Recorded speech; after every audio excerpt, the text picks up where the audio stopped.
708,764-ს მიაღწია საქართველოს იმ მოქალაქეების რიცხვმა, ვინც ბიუჯეტიდან სოციალურ შემწეობას იღებს. მხოლოდ ივლისში სოციალური დახმარება 957 მოქალაქეს დაენიშნა.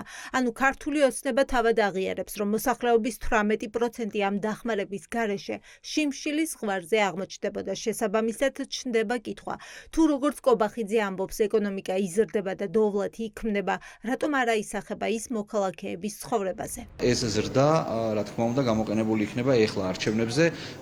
ეხლა ხო ძირითადი პრობლემა ამათ თუ დგათ, რომ არჩევნებზე მთავარი ადამიანი მოვიდეს, ამორჩეველი და ქართულ ოცნებას მისცემს თუ არ მისცემს ხმას, უკვე ამასაც აღარ კითხულობენ. მათთვის ეხლა ლეგიტიმაციისთვის მთავარია ამორჩეველის რაოდენობის გაზრდა.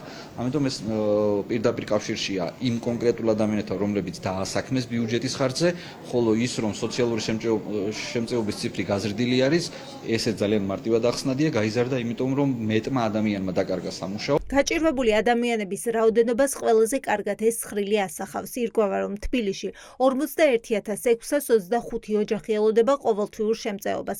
ოჯახის თითოეული წევრი სახელმწიფოსგან შემწეობის სახით მინიმუმ 30 ლარს იღებს.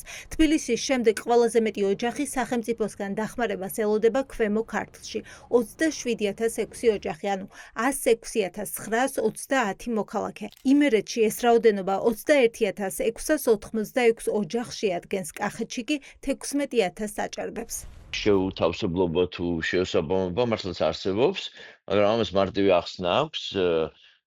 სამწუხაროდ ხელისუფლება არ არის დაინტერესებული იმით, რომ შეამციროს სახელმწიფო შემწეობაზე არსებული ადამიანების რიცხვი. პირიქით, ის დაინტერესებულია, რომ გაზარდოს ესეთ რიცხვი და მერე ბერკეტად გამოიყენოს მათი ამ პროგრამაში ყოფნა იმისთვის, რომ ფაქტობრივად მათ გავლენა მოახდინოს თავისთვის საარჩევნოდ, სასარგებლოდ.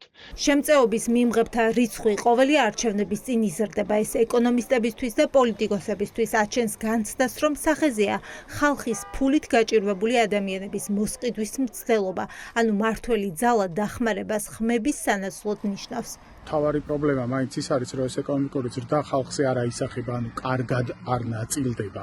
ამას ხელისუფლება იყენებს იმისთვის, რომ რაღაც თანხები მოაგროვოს და მერე ხალხს გაუნაწილოს ცოტა. ანუ შემწეობაზე ყავდეს უფრო მეტი ადამიანი. რატომ იზრდება შემწეობის მიმღებთა რაოდენობა და რატომ არ იკლებს ღარიბი მოსახლეობის რიცხვი? ოპოზიცია დარწმუნებულია, რომ ოცნების ინტერესში შედის, რაც შეიძლება მეტი ადამიანი იყოს მის შემწეობაზე დამოკიდებული, რადგან ამით მათ განწყობებს მართავს. სიღარიბის სპირალიდან ამოსულიყვნენ. ნულოვანი ეფექტი აქვს.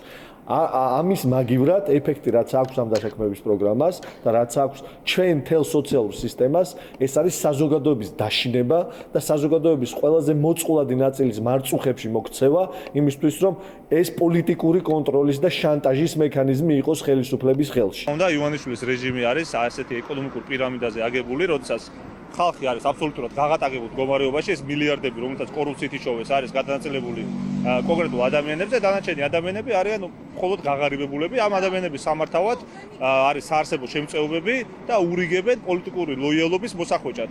იგივე ხდება ხოლმე, როდესაც სამსახურში სიპებში და აიპებში ასაქმებენ ხოლმე. დღეს ქართული ოცნების პრემიერმა ვერ ახსნა, რა კეთდება სიღარიბის შესამცირებლად და იმის პრევენციისთვის, რომ შემწეობის მზარდი სტატისტიკა შემცირდეს.